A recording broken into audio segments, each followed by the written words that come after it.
The World War II Archives, a 12-part series.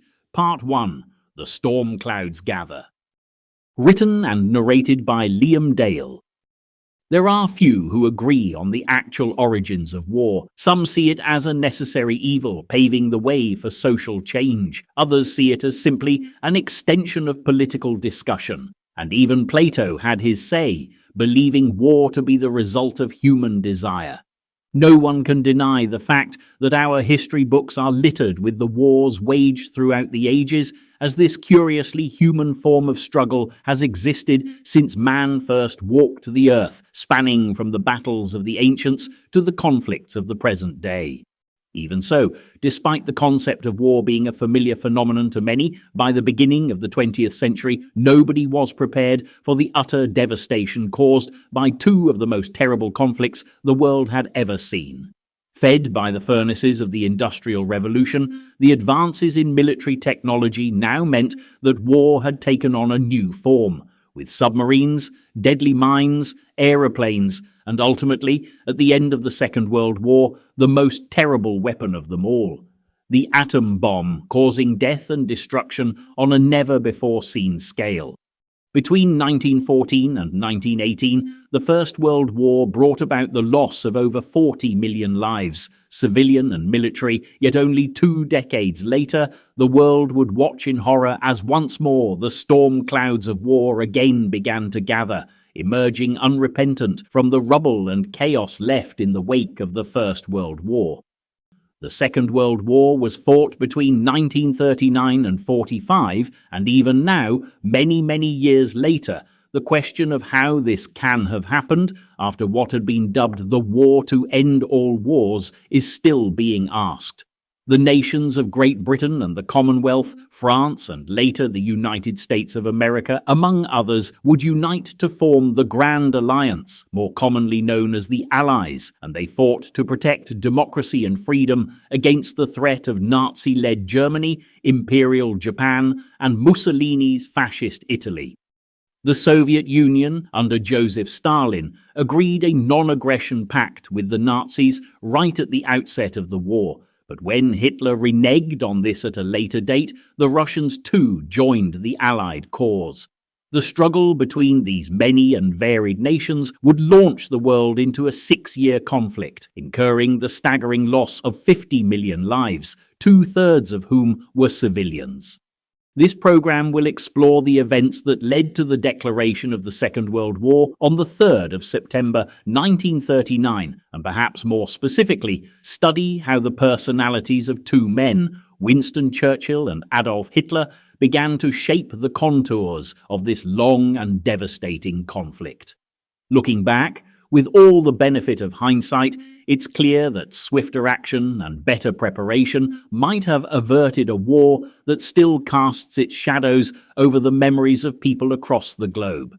But to understand the climate in which the first battle cries rang out, we'll need to step back to the early 20th century and explore history a little more thoroughly.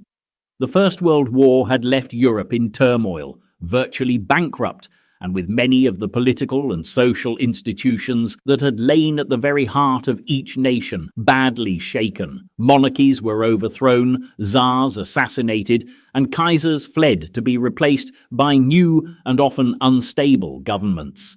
Mussolini established his fascist state in Italy. The Russian Revolution of 1917 had created the first communist nation, and in Germany, a weak republican government was left to cope with an increasingly unstable society as the humiliation of defeat in the First World War forced Kaiser Wilhelm to abdicate. Many problems in Germany had arisen from the Treaty of Versailles, which had marked the official end of the First World War in 1919. Although the fighting had actually ended on November 11, 1918, it took 6 months to finally negotiate a peace treaty, and in the Grand Palace of Versailles outside Paris in the Hall of Mirrors, the President of America, Woodrow Wilson, British Prime Minister Lloyd George, and the French Premier Georges Clemenceau met to discuss the future of the countries involved in the war, including the vanquished Germans. Before the war, Germany had been the second biggest industrial power in the world after the USA, but the Versailles Treaty set out penalties and limitations that it was hoped would prevent the Germans as a nation ever being able to start a war again. This involved taking away valuable industrial land, its military power, and inflicting a huge war debt on the country, but it simply plunged Germany into an economic crisis. The greatest humiliation of all was the clause that insisted Germany accept full responsibility for the war, and when the German politicians signed the treaty, outraged nationalists, including one young soldier who'd fought in the trenches by the name of Adolf Hitler, denounced them as the November criminals. As the century progressed, the 1920s saw a once proud nation struck by poverty, unemployment, and terrible hardship. And when Adolf Hitler emerged, promising to restore Germany to her former glory, everyone listened. Although Adolf Hitler was born and raised in Austria, he'd adopted Germany as his homeland and had served in the trenches of the First World War for his adopted country, and was even decorated with the Iron Cross for his bravery. After the war, his role changed, and the army, fearing communist uprisings, sent him to spy on the German Workers' Party, and it was here that Hitler discovered politics. Infuriated by a comment one of the guests had made about separating Bavaria from Germany, the fiercely patriotic Adolf made a furious 15-minute speech, and the astonished party members realized that they had found a valuable weapon. Living in poverty in Vienna before the war had already taught Hitler to look for someone to blame for the problems facing a nation, and he was heartened to find the anti-Semitic views he'd once shared with fellow Austrians amongst the ideals of the German Workers' Party, and within days had joined their committee. Impressed by Hitler's captivating speeches, party members grew from tens to hundreds and then thousands. He railed against the Treaty of Versailles, blamed Jews for Germany's problems, and reviled Marxism and communism. Before long, the party had been renamed the National Socialist Workers' Party, or Nazi Party, and Hitler was established as its Führer, soon to introduce the swastika as the party's symbol. But as Hitler's speeches grew even more hysterical, the situation in Germany grew even more dire, and with the Allies demanding a payment for war damages, many became poverty-stricken, leading to hunger riots and chaos. The Nazi Party attempted to seize power as early as 1923 in Munich. However, when the coup failed, Hitler was imprisoned for treason, and although this appeared to be the end of Hitler's political career, it in fact proved to be only the beginning. The passionate speeches he made during his trial were published in newspapers throughout Germany, and suddenly the Nazi Party's ideas began to become a part of public consciousness. Hitler wasted no time in prison, committing his ideas to paper in his book Mein Kampf, and the truly appalling principles that within a decade would shape the future of Germany began to emerge. He blamed the Jews for many of the nation's woes, and accused them of conspiracies to control world finances and the press. He hailed the Aryans as the supreme race above the Jews, Czechs, Poles, and Russians, believing therefore that he was entitled to acquire more land for Germany. This Lebensraum, or living space as he called it, would be acquired by force, and Hitler spoke of enslaving or eliminating entire races, not to mention the importance of his ambition to first attack France in order to avenge Germany's defeat in World War I. When Mein Kampf was released in 1925, it wasn't hugely popular, but nonetheless served as a warning to the world, despite being a warning that was in effect virtually ignored.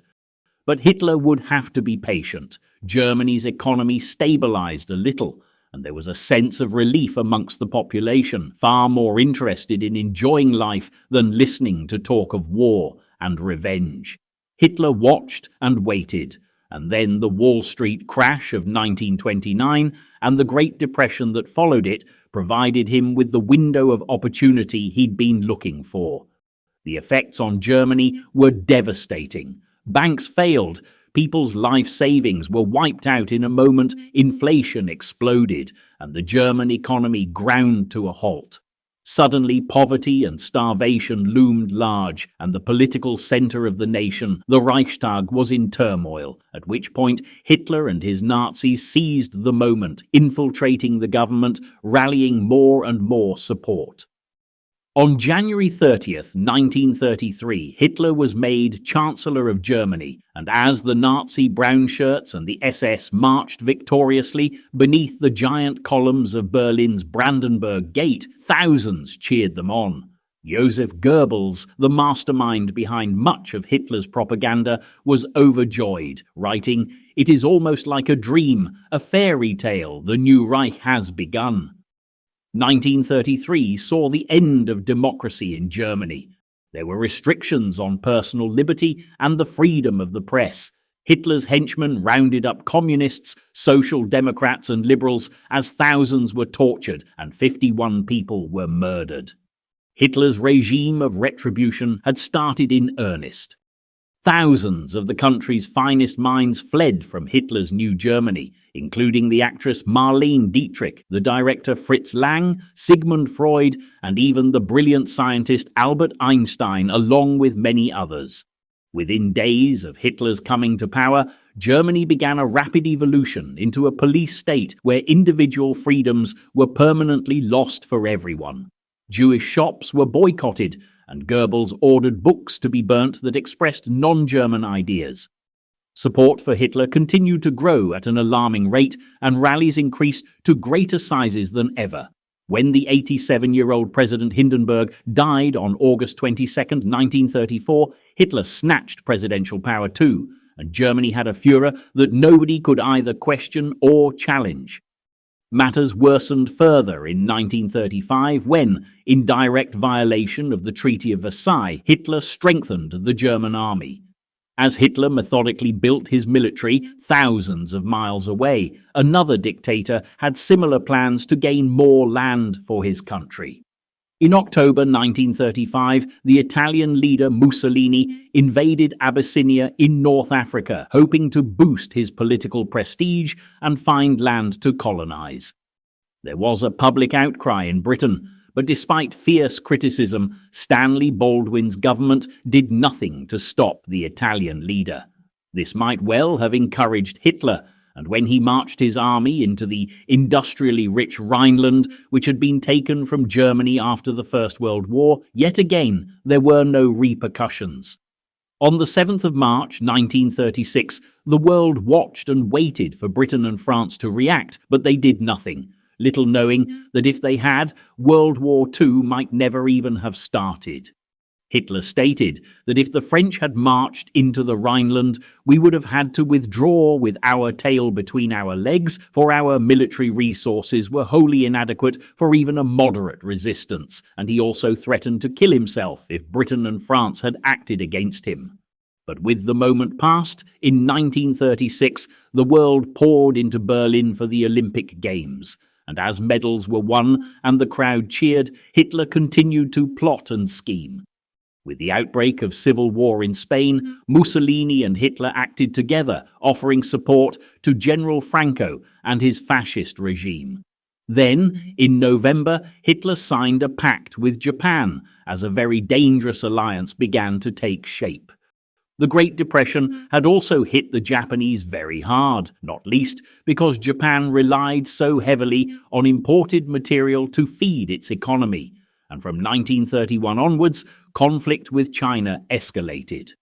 In 1937, the battle at Marco Polo Bridge between the Japanese Imperial Army and the Republic of China's National Revolutionary Army marked the beginning of a full-blown war waged between these two giant powers.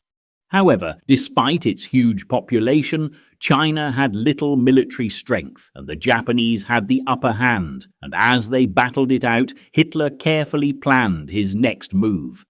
In a secret conference, the Führer met his army and navy commanders, along with Hermann Göring, head of the new Air Force, to put forward his latest European plans.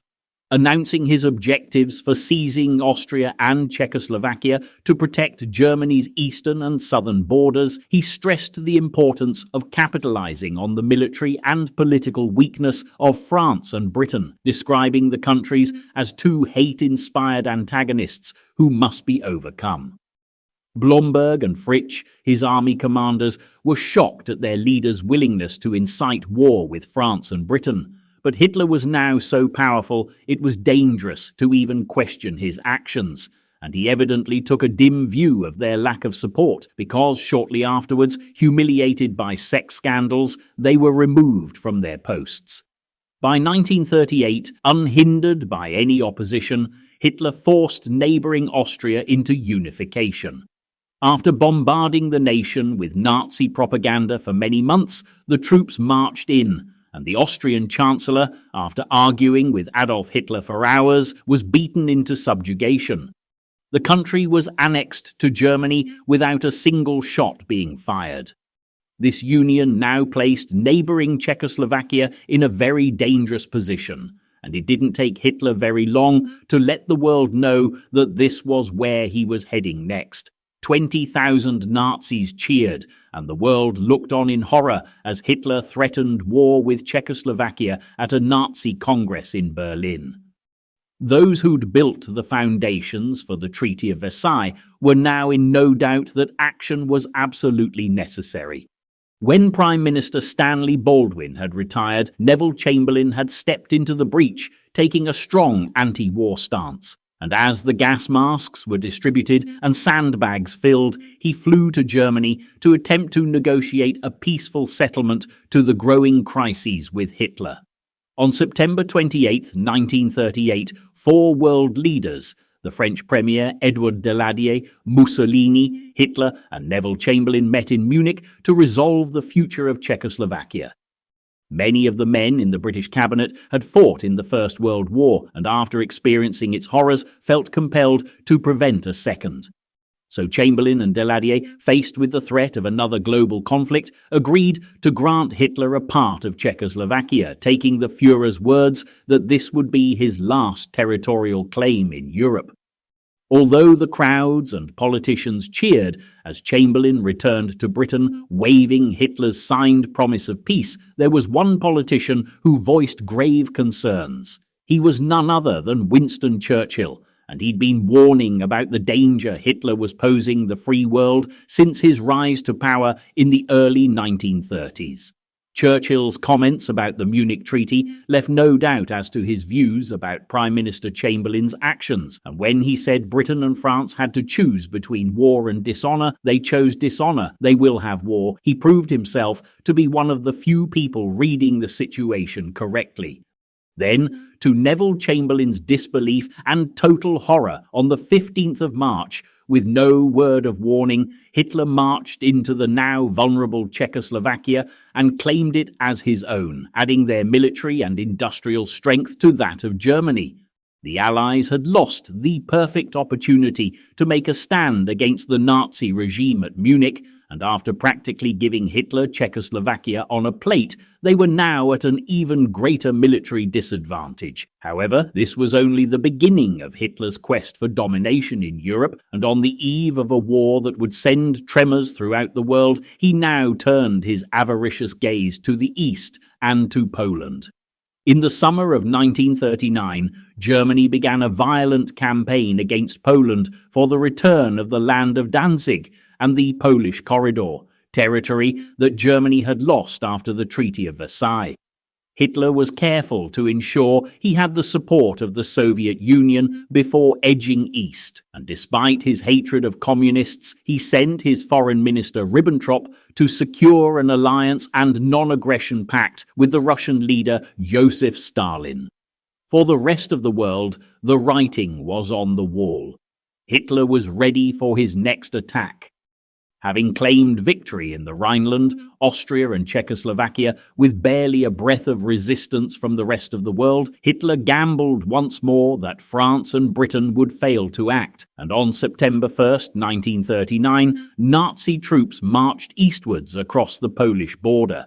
But this time, Britain and France were duty-bound to come to the aid of Poland, there being an agreement to do so already in place. So an ultimatum was issued warning Hitler that if he didn't withdraw his troops from Poland with immediate effect, a state of war would be declared.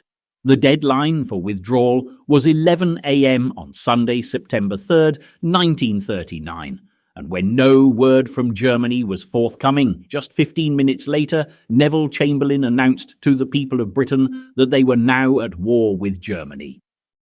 I am speaking to you in the Cabinet Room at 10 Downing Street. This morning, the British ambassador in Berlin handed the German government a final note stating that unless we heard from them by 11 o'clock that they were prepared at once to withdraw their troops from Poland, a state of war would exist between us. I have to tell you now that no such undertaking has been received, and that consequently this country is at war with Germany. The hours that followed that fearful announcement were nothing short of remarkable, as Londoners enjoying their Sunday morning were hurried to shelters as the air raid sirens began to sound all around the capital. To everyone's relief, it was a false alarm, but dread had already taken a hold over the nation as people remembered all those who'd been lost in the First World War. By the end of September 3rd, in just a matter of days, with the fear of a Nazi attack on the horizon, 1.5 million evacuees had been sent to the relative safety of the countryside, including children with their teachers, expectant mothers, and women with babies. The evacuation process was managed extremely efficiently. Every child had a label attached to them with their name, address, and school number on it. They all had to carry a gas mask, toothbrush, comb, soap, towel, nightwear, spare underwear, and if they possessed one, an overcoat.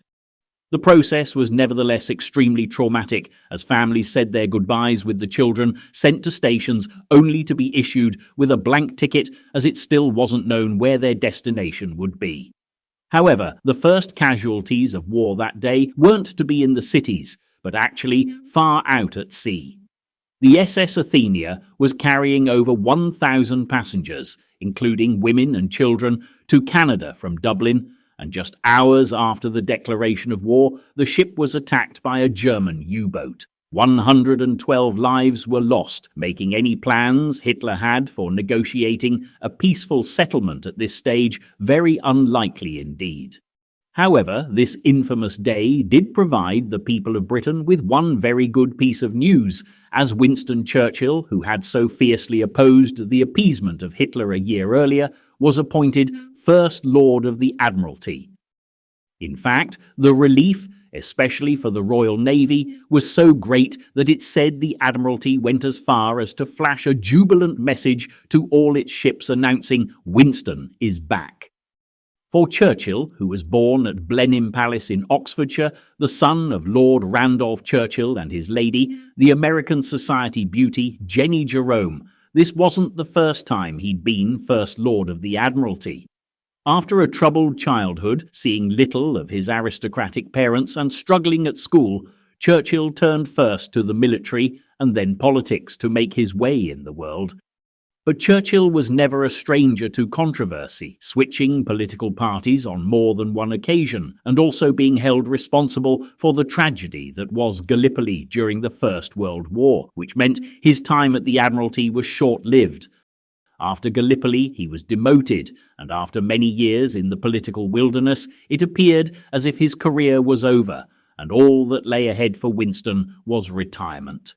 However, all that changed on the 3rd of September 1939. His country was in desperate need of his straight-talking brand of politics, and being the man that he was, Churchill answered the call. After all, he'd been proved correct over Hitler's evil intentions, and in the nation's eyes, he was the right man for the job. First at the Admiralty, and then a great deal more besides. As the British settled into a routine of curfews and nightly blackouts, nothing much appeared to be happening. The only casualties seemed to be from road accidents and people taking falls as headlights and street lamps were literally blacked out. A widespread lack of activity even led to confused evacuees being returned home as war and any immediate danger seemed to be a very distant threat at this stage. Planes were mobilized and sent to fly over Germany, but rather than dropping bombs, showered civilians and military personnel alike with millions of leaflets telling them of the evils of the Nazi regime. It was also thought this might intimidate the Nazis, showing the people of Germany how vulnerable they were to air raids, but many saw this as a useless confetti war, futile against such an utterly ruthless enemy. And in fact, between the outbreak of the conflict and the end of the year, this period has gone down in history as the phony war. To British civilians, war may have seemed a distant threat, but 1,000 miles away in Poland, it was a very different story. The harsh reality was a nation being obliterated by the Nazi forces, and the people in Poland were in desperate need of help from the Western Allies. Hitler's Nazi commanders showed no mercy in their attack on Poland. The once calm fields and forests shuddered and shook as swift columns of tanks and armoured trucks thundered through the landscape, destroying everything in their path. The German Air Force, the Luftwaffe, swooped across the skies above, obliterating buildings and roads, scattering civilians in all directions. This revolutionary tactic was called blitzkrieg by the Germans, or lightning strike, and it meant the Nazis could attack with speed and surprise rather than succumbing to the stalemate of trench warfare that was familiar to so many after World War I. The British and French, who had been in contact with the Germans for a long time, believed the Polish were capable of maintaining their defences for 2 to 3 months before needing additional military support were sadly mistaken. Huge numbers of civilians were killed as terror bombings swept through Poland, with the Nazis merciless in their attack, ruthlessly murdering many Poles. Operation Tannenberg took 20,000 lives, with shootings at 760 mass execution sites. But these cold-blooded killings were only the beginning of countless atrocities that would be committed during the Second World War. Waiting for help from their Western allies, the Polish militia and civilian volunteers bravely tried to defend their capital, Warsaw. Meanwhile, the British Expeditionary Force had been quickly shipped to France, and 500,000 British and French troops now sat tight on the fortified Maginot Line along the French border with Germany, awaiting the order to attack. But the command never came. The Allied leaders were convinced they were still underprepared for war and hesitated to march their troops across the German border. They hadn't any idea that there wasn't a single tank left along the German defensive line, better known as the Siegfried Line, as the Nazis were more concerned with obliterating Poland. Had the Allies taken action at this stage, the war may well have been cut short. Sadly, the intelligence came too late, and the brave Poles were steadily being crushed. But worse was still to come. On September 17th, the Soviet Red Army, 800,000 strong, marched into an eastern region of Poland to stake their claim, just as Stalin had agreed with Hitler, carving up the Polish nation between them.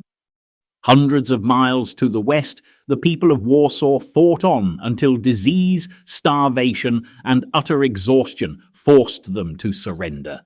The beautiful capital of Poland had been literally bombed to the ground.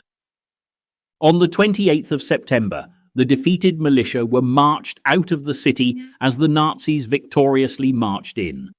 In the aftermath of Poland, as Chamberlain spoke in the Commons, the cabinet found the Prime Minister vague, whereas the strong and concise words of Churchill were really captivating the nation. Even Hitler was now viewing the First Lord of the Admiralty as Britain's rightful leader, particularly after the fall of Poland, when he once again tried to make peace with the Allies, but addressing Churchill and his friends rather than Chamberlain. Although Britain and France had failed to prevent the loss of Poland, they were now at least in no doubt about Hitler's intentions to build his empire, and they started to prepare to defend themselves. Once war had been declared, a National Service Act in Britain meant men between 18 and 40 were liable for call-up to the Army, Navy or Air Force. There were also many who signed up voluntarily throughout 1939. As well as mobilization on European soil, there was also a great deal of movement amongst the Commonwealth countries as Indians, Cypriots, Australians and New Zealanders began training, and Canada offered support with military and financial aid. Soon, airmen and soldiers, ships and supplies began flowing into Britain from all over the world to help in the fight against Nazi Germany. Despite the support from the Commonwealth, many European countries preferred to stay neutral at this time, unwilling to risk their fragile economies and reluctant to damage their ties with the German market. The United States was keen to stay out of the war and unwilling to send their citizens into battles being fought on foreign soil. However, President Roosevelt did place U.S. arms at the disposal of the Allies in America's Neutrality Act of 1939. Norway and Denmark also wished to remain neutral, just as they had in the First World War, but events were about to force them into the heart of the battle, because Norway and Denmark were only months away from being drawn into the conflict. While Britain enjoyed relative peace on the mainland, the onslaught at sea was quite a different matter, and many lives were already being lost. A torpedo from a German submarine struck the HM aircraft carrier Courageous and took with it 515 men and the gallant captain who remained on the bridge until the end. But the Royal Navy, under Churchill's command, fought back fiercely, and while the phony war continued on the home front, at sea, Hitler was left in no doubt that the British Navy was a force to be reckoned with. Nevertheless, it wasn't only Hitler pushing to expand his territory, because just 2 months after securing land in Poland, the Soviet Union struck again, drawing Finland into the conflict. Despite the non-aggression pact with Hitler, Stalin felt vulnerable in Europe and feared Germany, France, or even Britain might use Finland as a bridgehead for an attack on Leningrad. It had been agreed, as part of the deal, that Finland would be consigned to the Soviet sphere of influence, and the Russians were keen to take what they viewed as rightfully theirs. In the autumn of 1939, the Soviet Union demanded that Finland move their border 25 kilometers back from Leningrad. But when this didn't happen, Stalin ordered the invasion of Finland on the 30th of November 1939. Defeating the Finns appeared a relatively easy task, as the Soviets outnumbered them by 4-1, their tanks by 200-1, and their aircraft by 30-1. But Stalin's army would have a longer and tougher fight on their hands than they'd ever imagined. The winter of 1939 was to be one of the harshest in the country's history, with temperatures at times dropping to 20 degrees below zero. The Soviets were unprepared, and as Stalin had mobilized troops from the south of Russia, they were unused to such awful weather conditions. Conversely, the Finns were on familiar territory, and fast-moving ski troops dressed in white camouflage suits put up a fierce fight against the invaders. Despite alarming shortages in equipment, weapons and ammunition, the Finns picked off the Russians as they huddled around their campfires and captured their supplies. The Finnish snipers could easily spot the dark uniforms of the Soviets, which made them an easy target against the snow. In fact, one of them, a farmer by occupation, managed to kill 542 Red Army soldiers, making him the deadliest sniper in military history. The world became captivated by the Finnish plight and their ghost-like troops gliding through the dark winter forests, and the fight against the Soviets united a nation which only 20 years earlier had been ripped apart by a bloody civil war. Christmas 1939 brought the Finns together with a sense of national unity as their troops continued to fight a common enemy. While back in Britain, families sat down to enjoy Christmas dinner and opened their presents, wondering whether the war would ever reach their shores.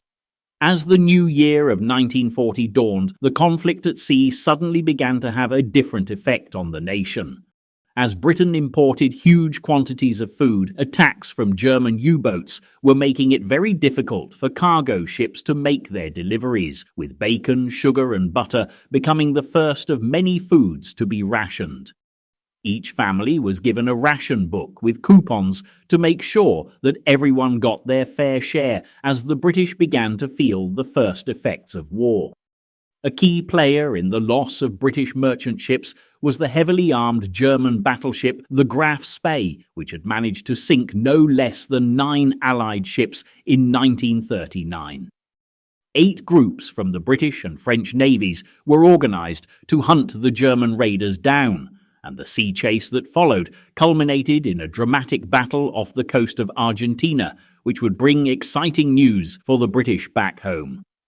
Although the Navy managed to sink the Graf Spee, there was still the issue of 300 British prisoners captured from the ships the Nazis had sunk and transferred to another German ship, the Altmark, to be addressed. The Admiralty, under the command of Winston Churchill, ordered the destroyer HMS Cossack to rescue the men, and the Altmark was finally tracked down in neutral Norway, hiding in a fjord. The Cossack followed her in, ran alongside, and after a dramatic battle resulting in hand-to-hand combat, the prisoners were finally rescued. When the Cossack came home with the British prisoners, the returning heroes were given a jubilant welcome. In London, Churchill paid tribute to the Navy's victory, making him even more popular with the people of Britain, and as Chamberlain's government continued to disappoint, he became the obvious choice to lead the nation against Adolf Hitler's advances. Amidst all the excitement, the Allies continued to plan their mission to provide aid for Finland, but by the 15th of March, the badly bombed-out Finns could wait no longer and decided to make peace with the Red Army. Just as the Soviets had demanded, the new frontier was put in place, forcing 200,000 Finns to pack up and leave their homes. The failure to help Finland led to great discontent amongst the people of France and Britain, and the Allied leaders were blamed for their lack of action. Only 5 days after the Moscow Peace Treaty was made with Finland, the French Premier was replaced, and the writing was on the wall for Neville Chamberlain as the number of his critics grew in the House of Commons. The fall of Finland had not only shaken the British and French, but its Scandinavian neighbours were now beginning to doubt whether staying out of the war would be an option. Both the Allies and the Germans were now focusing on Norway, which was geographically important to both sides, as well as being an important outlet for Swedish iron ore fueling the Nazi military machine.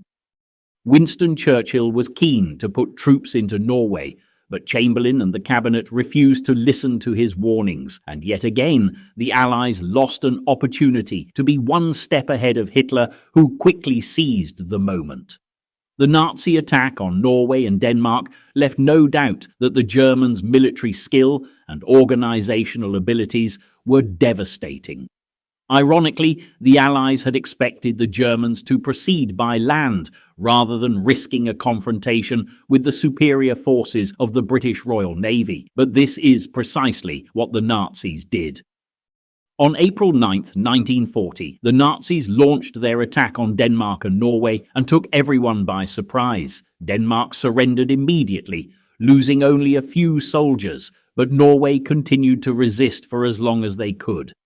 Faced with the extraordinary tactics of the Germans, defending Norway was virtually impossible, and before Britain, France, and the Norwegians could gather and organize their forces, the Germans had seized strategic territory along the coast, reaching as far north as the port of Narvik.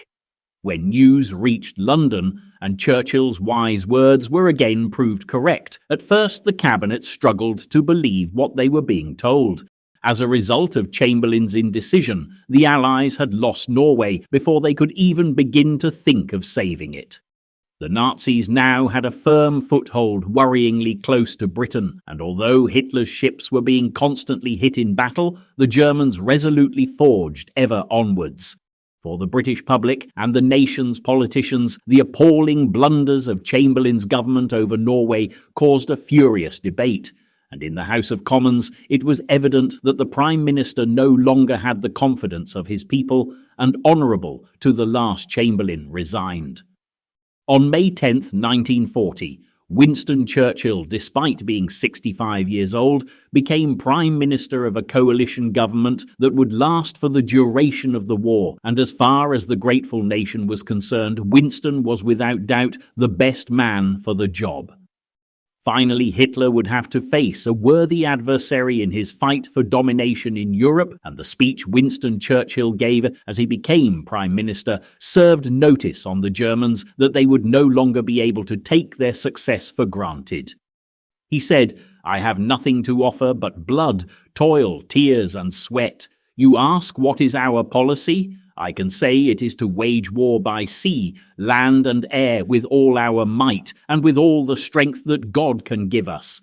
To wage war against a monstrous tyranny never surpassed in the dark, lamentable catalogue of human crime. That is our policy. You ask what is our aim? I can answer in one word. It is victory, victory at all costs, victory in spite of all terror, victory however long and hard the road may be, for without victory there is no survival." But even as Churchill was on his feet in the House of Commons uttering these now famous words, the very tyranny he spoke of was edging ever closer towards British shores, advancing at tremendous speed through the Netherlands and the Low Countries. The Nazis simultaneously attacked cities in Holland, Luxembourg, and Belgium, leaving death and destruction in their wake, and as buildings crumbled and refugees fled, the Germans were swiftly carving a path towards subjugating their oldest enemy, the French. Hitler knew that sooner or later a battle would have to be fought with France, and he also knew his army was much smaller than that of the French, but using speed and his blitzkrieg tactics, he once again succeeded in penetrating defences. But this time, after learning the error of their ways, the Allies didn't hesitate. Immediately mobilised British and French forces began to move forward to make contact with the Belgian army, aiming to create an unbroken line of defence stretching from the English Channel to the borders of Switzerland. Nevertheless, the line didn't hold up against the Germans to the south, and in a matter of days, the entire BEF and half the French army found themselves cut off. By May 12th, the Germans were already on French soil, and just a day later, a 50-mile gap had grown between the two halves of the French army. The Luftwaffe had inflicted huge losses on the RAF, the French Air Force had been virtually destroyed, and the Germans were only 3 days into the invasion. As 1 million refugees found themselves not knowing where to go, with Holland already lost and Belgium faltering. On the 16th of May, the French Commander-in-Chief, General Maurice Gamelin, confessed to the Anglo-French Council of War in Paris that he had no reserves left. It was a grim day for France, and matters were deteriorating fast. By May 20th, the Germans had reached the coast, and there was now a line of Nazi soldiers stretching from Germany to the sea separating the Allied forces. The situation was grave, and the Allies now risked losing the entire British expeditionary force as they were surrounded by the enemy and being pushed further towards the sea. The battle-weary British soldiers were under attack from every angle and finally fell back towards the northern French town of Dunkirk. Thousands of lives were going to be lost, and Hitler was convinced that victory would be his, leaving France wide open, ready for a Nazi occupation. But Hitler, despite his military success to date, had without doubt underestimated the tenacity of Winston Churchill and the British people, who were about to make history with one of the most extraordinary rescue operations known to man. The phony war was over, and with Europe reeling from Hitler's onslaught, the storm had broken, and the race for Dunkirk was on.